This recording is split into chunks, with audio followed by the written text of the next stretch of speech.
ஓம் ஸ்ரீ வராகிதாயே போற்றி. என் அன்பு குழந்தையே, அவ்வளவு சுலபமாக இந்த வராகி அம்மா யாருக்கும் வாக்கு கொடுப்பதோ குறி சொல்வதோ கிடையாது.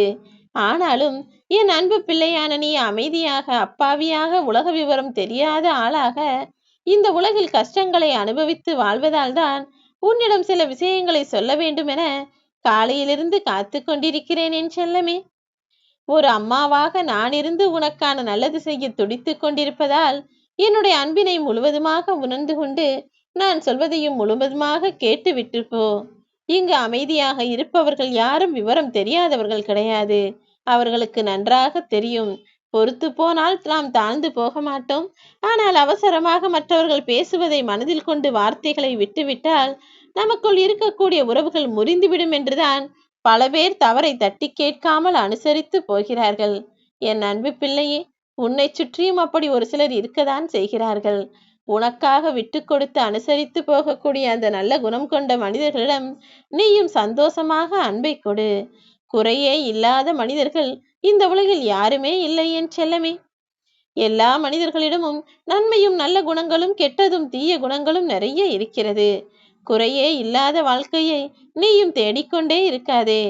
ஏனெனில் அது இதுவரைக்கும் யாருக்கும் கொடுக்கப்படவில்லை, இனிமேலும் யாருக்கும் கிடைக்கப் போவதும் இல்லை.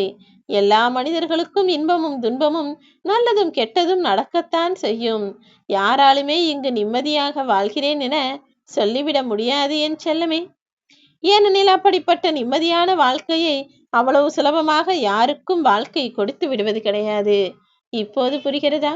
உன் வாழ்வில் நீ அனுபவிக்கக்கூடிய கஷ்டங்களுக்கும் உனக்கு இருக்கக்கூடிய மனவழிகளுக்கும் காரணம் என்னவென? மற்றவர்கள் என்னதான் நல்லவர்களைப் போல வேடம் போட்டாலும் கூடிய விரைவில் அவர்களின் உண்மையான முகத்தை நான் உனக்கு காட்டி கொடுக்கத்தான் போகிறேன். உன் மீது அன்பு குறைந்ததால் உன்னிடமில்ல குறைகளை சொல்லிக் கொண்டிருக்கும் மனிதர்களை நான் மாற்றி காட்டுகிறேன் என் செல்லமே. அவர்கள் உன் மீது வைத்துக் கொண்டிருந்த பாசம் குறைந்ததால் தானே இப்போதெல்லாம் உன்னிடம் இருக்கும் குறைகளை மட்டும் தேடி தேடி சொல்லிக் கொண்டிருக்கிறார்கள். கவலைப்படாதே. நீ வாழுகிற வாழ்க்கை வெறுப்பாக இருக்கிறதே என சலித்து கொள்ளாதே. இப்போது நீ வேதனையோடு வாழ்ந்து கொண்டிருக்கும் இந்த வாழ்க்கையை மாற்றி அமைத்து நீ சாதனை செய்யும்படி உனக்கான சந்தோஷத்தை நான் கொடுக்கத்தான் போகிறேன். தவறான மனிதர்கள், உனக்கு கெடுதலும் துரோகமும் ஏமாற்றமும் கொடுத்த மனிதர்கள் எல்லாருமே ஏதோ ஒரு வகையில் உனக்கு சரியான பாடத்தை கற்றுக் கொடுத்து கொண்டுதான் இருக்கிறார்கள். வாழ்க்கையில் நீ கற்றுக்கொள்ளும் எல்லா விஷயங்களையும் பாடமாக எடுத்துக்கொள். தேவையில்லாமல் அதை பாரமாக எடுத்துக்கொண்டு வருத்தப்படாதே. எல்லாருக்கும் நீ அன்பை கொடுத்தால் அது அதிக வட்டியுடன் மீண்டும் உனக்கு திரும்ப கிடைக்கும் என் செல்லமே. மற்றவர்கள் உன்னை விரும்பினாலும் சரி, வெறுத்தாலும் சரி, எப்போதுமே எல்லாருக்கும் அன்பை கொடுக்கக்கூடிய அழகான பிள்ளையாக நீ இரு. பறக்க வேண்டும் எனதானே நினைக்கிறாய்? முதலில் உனக்குள் இருக்கக்கூடிய சுமைகளை தூக்கி எறிந்தால்தானே உன் மனமானது இலகுவானதாக மாறினால்தானே உன்னால் எளிதில் பறக்க முடியும். தேவையில்லாத மனக்கவலைகளையும் மன சுமைகளையும் மன பாரத்தையும் தூக்கி குப்பையில் போட்டுவிட்டு உன் வாழ்க்கையை நிம்மதியாய் வாழ ஆரம்பி. நீ நேர்மையாக இருந்தால் சில பிரச்சனைகள் வரதான் செய்யும். ஆனால் அதே பிரச்சனைகளை உன்னுடைய நேர்மையே கூட துரத்தி அடித்து விடும் என் செல்லமே. ஏதாவது ஒரு வகையில் நான் உனக்கு துணையாயிருந்து உன் நேர்மைக்கு பரிசாக உன் பிரச்சனைகளையெல்லாம் நிச்சயம் தீர்த்து வைப்பேன். எல்லாமே இருந்தும் கூட என் வாழ்வில் நிம்மதியில்லை, எதையும் அனுபவிக்க முடியாமல் நான் நிம்மதியில்லாமல் கஷ்டப்படுகிறேன் என்று வருத்தப்படுகிறாயா? அதற்கு பெயர்தானே தலையெழுத்து. தெரிந்தே தவறு செய்கிற ஆள் நீ கிடையாது. தெரியாமலும் கூட யாருக்கும் எந்த பாவமும் செய்யவில்லை. இருந்தும் கூட இப்போது நீ படுகிற கஷ்டம் என்னவென்பதை நான் பார்த்து கொண்டுதானே இருக்கிறேன். அதனால்தான் உன்னை காப்பாற்றி உனக்கான வாழ்க்கையை அழகான வாழ்க்கையாக மாற்றி அமைப்பதற்கு இந்த வராகியம்மா உன்னை தேடி வந்துள்ளேன். மனித வாழ்க்கை என்பதே எதுவும் புரியாத இளம் வயதிலிருந்து தொடங்குகிறது. ஆனால் எல்லாம் புரிந்து வாழ்க்கையை எப்படி வாழ வேண்டும் என தெரிய வரும்போது மனிதர்களின் வாழ்க்கையும் வயதும் முடிந்து போயிருக்கும். அதற்கு பிறகு என்ன முயற்சி செய்வது? எல்லாம் வீண்தான். அதனால்தான் உன் இள வயதிலேயே நீ கஷ்டப்படுவதற்கு முன்பாகவே உனக்கு பல அனுபவங்களையும் பாடங்களையும் நான் சொல்லிக் கொடுக்கிறேன். அதன்படி நீ உன் வாழ்க்கையை வாழ ஆரம்பித்தால் கஷ்டப்படாமலே எல்லா சுகங்களும் சந்தோஷங்களும் உனக்கு கிடைத்துவிடும் என் செல்லமே. யாருக்காக நீ பாவம் பரிதாபம் என பார்க்கிறாயோ அவர்கள்தானே உன்னை முதலில் அவமானப்படுத்துகிறார்கள். பார்த்து நடந்து கொள். எல்லாருக்கும் அன்பை கொடுக்க வேண்டியதுதான், அரவணைப்பை தர வேண்டியதுதான்.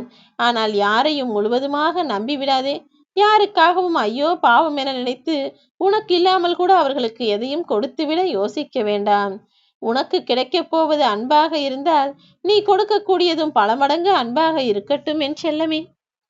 என் வாழ்வில் எல்லாம் சரியாகும், காலம் மாறும் என கற்பனையிலேயே காத்திருக்காமல் நான் முயற்சி செய்வேன், என் வாழ்வில் எல்லாம் மாறும் என நம்பிக்கையோடு உனக்கான முயற்சிகளை செய்.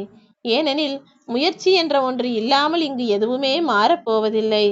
உன்னை விமர்சிக்கும் எல்லாரும் அறிவாளிகள், அவர்களெல்லாம் தன் வாழ்க்கையை சரியாக வாழ்கிறார்கள் என நினைக்கிறாயா? நிச்சயமாக இல்லை. மற்றவர்களை குறை சொல்லி வாழக்கூடிய மனிதர்கள் எல்லாம் ஒருபோதுமே அறிவாளியாக இருக்க முடியாது என் செல்லமே. வட்டம் போட்டு வாழ்வதில் எந்த தவறும் இல்லை. ஆனால் அந்த வட்டம் மட்டும்தான் வாழ்க்கை என்று நினைக்கிறார்கள் அல்லவா, அதுதான் தவறு என சொல்கிறேன். மற்றவர்களின் செயல்களில் குறை காணக்கூடிய ஆளாக நீ இருக்கவே கூடாது. ஏனெனில் எவன் ஒருவன் எப்போது பார்த்தாலும் மற்றவர்களுடன் இருக்கக்கூடிய குறைகளையும் தவறுகளையும் சுட்டிக்காட்டி சொல்லிக்கொண்டே இருக்கிறானோ அவன் தனக்குதானே குழி பறிப்பது போல்தான் அவன் செய்கிற வேலை என்பது இருக்கும்.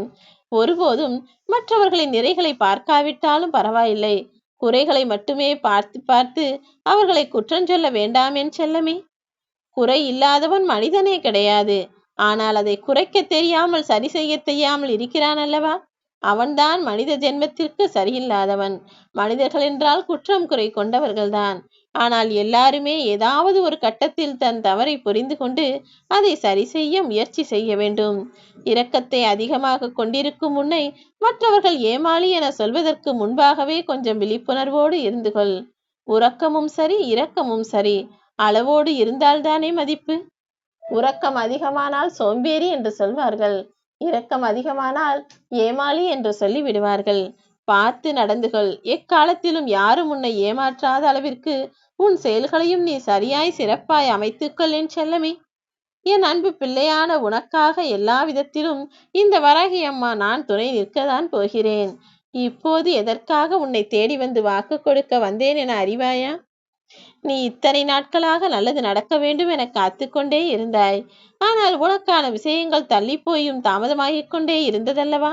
இதோ இப்போதே உனக்கு நான் வாக்கு கொடுத்தது போல உன் விருப்பங்களை நிறைவேற்றி உன் வாழ்க்கையையும் அழகானதாக அமைத்து கொடுக்க வந்துவிட்டேன். இனிமேல் நான் சொல்வது மட்டும்தான் நடக்கும். என்னுடைய அன்பும் பண்பும் பாசமும் நீ என் மீது கொண்டிருக்கும் நம்பிக்கையும் பக்தியும் எல்லாமே இப்போது ஒன்றாக சேர்ந்து அதற்குரிய பலனை தருவதற்கு தயாராகிவிட்டது. இனி நீ ஒருபோதுமே எக்காலத்திலும் யார் முன்னாலும் தலை குனிந்தோ தாழ்ந்தோ போக மாட்டாய் என் செல்லமே. ஏனெனில் எல்லா வகையிலும் உன்னை காப்பாற்றுவதற்காக இந்த வராகியம்மா நானே வந்துவிட்டேன். இனி எப்பொழுதும் உனக்கு நல்லதுதான் நடக்கும். எல்லா விஷயங்களிலும் உனக்கு நான் துணையாயிருந்து நிச்சயமாக உன்னை காப்பாற்றுவேன். தூரமும் வேகமும் முக்கியம் கிடையாது. தொடர்ந்து ஓடுவது மட்டுமே உன் லட்சியமாக இருந்தால் நிச்சயமாக நீ நினைத்த இடத்தை சென்று சேர்ந்து விடுவாய். முயற்சி செய், நிச்சயம் உனக்கு வெற்றி கிடைக்கும்.